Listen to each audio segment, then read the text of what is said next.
Sabe o que guia um psicólogo na hora de tomar decisões que muitas vezes são super complexas?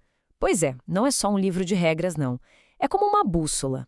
E hoje a gente vai explorar exatamente isso, a bússola ética da psicologia aqui no Brasil. A ferramenta que, no fim das contas, orienta cada passo dessa profissão. Bora decifrar esse mapa juntos? Para a gente entender bem como essa bússola funciona, nosso papo vai ter 5 paradas principais, ok? A gente começa pelo pilar de tudo, que é a ética profissional. Depois vamos dar uma viajada nas raízes históricas dela. Na sequência, a gente vê o peso que a palavra escrita tem, os campos mais complexos onde a ética é colocada à prova, e para fechar, a gente encara a nova fronteira digital. Então vamos lá? Bom, vamos direto ao que interessa. O que é que sustenta toda a prática da psicologia? A resposta está aqui, ó. A ética profissional. E olha, isso é bem mais que uma base, sabe? É o pilar que garante que a confiança entre o psicólogo e a pessoa atendida não vai desmoronar. Sem esse pilar, a profissão simplesmente perde o sentido.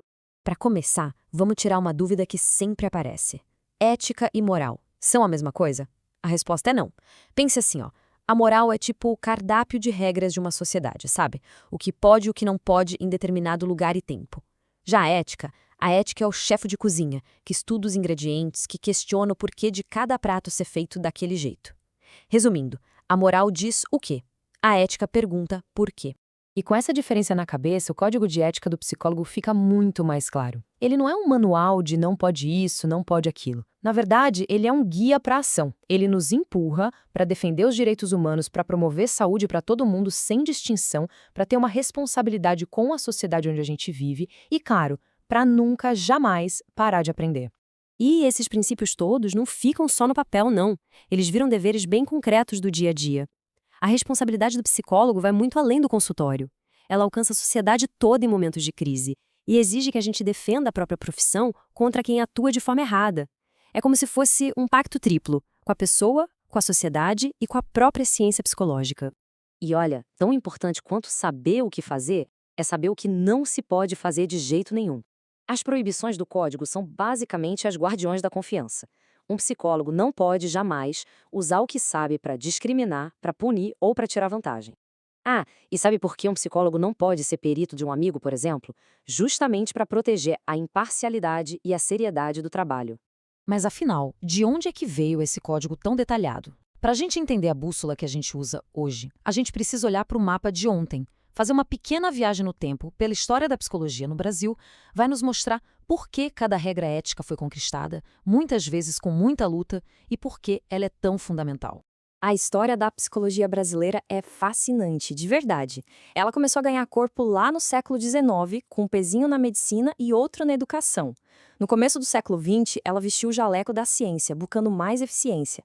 Mas foi só em 1962, depois de muita briga, que ela finalmente foi reconhecida como profissão. E em 71, ela ganhou seus guardiões, os conselhos, que foram criados para zelar pela boa prática. E aqui a história nos dá um alerta bem sério. A psicologia, infelizmente, já foi usada para fins muito sombrios.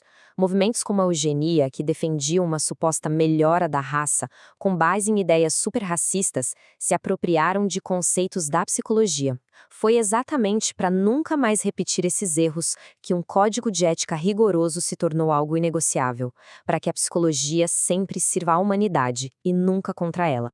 E todo esse rigor ético não é uma coisa abstrata, sabe? Ele aparece em algo muito, muito concreto. A papelada, os documentos, cada laudo, cada atestado, até uma simples declaração, tudo isso carrega um peso enorme. Vamos entender qual é a responsabilidade que vem junto com a palavra escrita. Ok, vamos a um guia rápido da ética na documentação. A declaração, por exemplo, é só para registrar algo pontual, tipo, a pessoa compareceu à sessão. O cuidado ético aqui é não escrever nada sobre sintomas ou estados psicológicos para proteger a privacidade. Já o atestado certifica uma situação. A ética manda se limitar só à informação que foi pedida sem expor a pessoa. O laudo é mais denso, vem depois de uma avaliação completa e a regra de ouro é sigilo máximo e só fornecer o que for estritamente necessário para quem pediu. Por fim, o parecer, que é quando o psicólogo analisa uma questão específica. Aqui, a imparcialidade e o conhecimento técnico são tudo. E agora, a gente entra em arenas de alta pressão. Lugares onde a bússola ética precisa estar mais afiada do que nunca. O mundo jurídico e o universo da pesquisa. Nesses campos, saber qual é o seu papel é, literalmente, uma questão de sobrevivência profissional e de respeito ao outro. No contexto jurídico, o psicólogo pode usar dois chapéus bem diferentes. Um é o do perito, que é nomeado por um juiz. A lealdade dele é uma só, com a justiça, buscando a verdade de forma imparcial. O outro é o do assistente técnico. Esse é contratado por uma das partes do processo para oferecer uma análise que ajude essa parte. A diferença ética aqui é gigante. Um serve à justiça, o outro serve a uma das partes. E no campo da pesquisa, a história nos deixou cicatrizes muito profundas. O estudo Tuskegee é talvez a mais dolorosa delas. Durante 40 anos, homens negros que tinham sífilis foram enganados, achando que estavam recebendo tratamento. Na verdade, os pesquisadores só observaram a doença avançar e destruí-los, mesmo depois que a penicilina, um tratamento eficaz, já existia. Foi uma traição da ciência à humanidade. Foi por causa de atrocidades como o estudo Tuskegee que a ciência precisou criar um escudo de proteção, os 4 princípios da bioética. Primeiro, não maleficência, ou seja, não causar dano de propósito, o básico que foi ignorado ali. Segundo, beneficência, que é buscar o bem, e não só ficar olhando o mal acontecer. Terceiro, autonomia, dar às pessoas o direito de escolher, o que foi roubado daqueles homens. E, por último, justiça, para garantir que ninguém seja explorado numa pesquisa. São os pilares que nos protegem desse passado sombrio. Pronto, chegamos à nossa última parada, a fronteira digital. Como é que essa bússola ética, que foi construída com tantas lições do passado, funciona nesse mundo de hoje de aplicativos e de videochamadas? A pergunta é inevitável, né? E no mundo digital, como é que fica a ética? A tela do computador ou do celular muda todo o cenário, mas a responsabilidade, essa não muda nada. Como é que se garante o sigilo quando tudo pode parar na nuvem? Como manter a bússola apontando para o norte num território que ainda é tão novo para todo mundo? As regras para o atendimento online hoje são bem claras. A responsabilidade é sempre, sempre do psicólogo. É ele quem tem que avaliar se o atendimento virtual é seguro e se é o certo para cada pessoa. É ele quem tem que garantir que a plataforma usada é confidencial e explicar tintim por tintim para o paciente todos os cuidados tomados com o sigilo. No fim das contas, a mensagem é uma só. A tecnologia é o meio, mas a ética continua sendo um compromisso humano.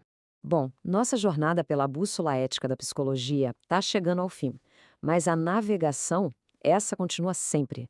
A gente viu como ela foi criada na história e como ela nos guia hoje. Agora, um novo horizonte já está se abrindo, com inteligência artificial e outras tecnologias. E a grande questão que fica é: qual será o próximo desafio para essa bússola? E como a gente vai recalibrar ela para o futuro? A conversa, na verdade, está só começando.